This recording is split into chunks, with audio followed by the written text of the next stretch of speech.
This is the Pegasus Hobbies Large Village House number 5071, which is also out of print, and it strongly resembles its larger cousin, which is McRae's large two-story house, and I have another YouTube video on that. But this one has essentially the same structure, except it has two doors. The other one doesn't have two doors because that section is on the second story and there's no balcony. So, fully painted on the outside and fully painted on the inside. This building has it all. And it originally, amazingly, only retailed for $30.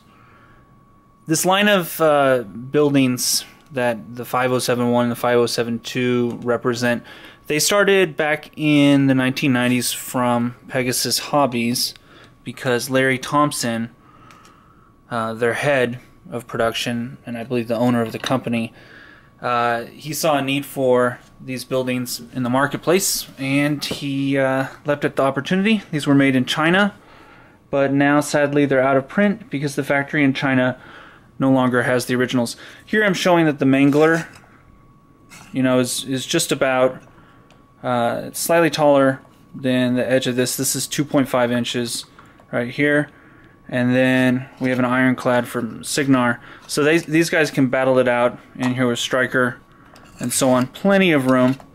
This is 6 inches deep and 8 inches wide, and then up to the top it is it's just a little under 6.5 inches to the ceiling.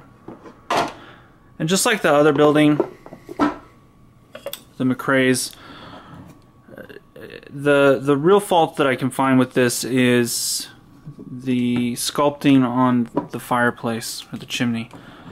The rocks just don't look natural. I mean, if anything, they're too craggy, and you'd wonder why the stonemason, didn't get tortured or so on for making a chimney that looks like that. But I think it's wonderfully well painted.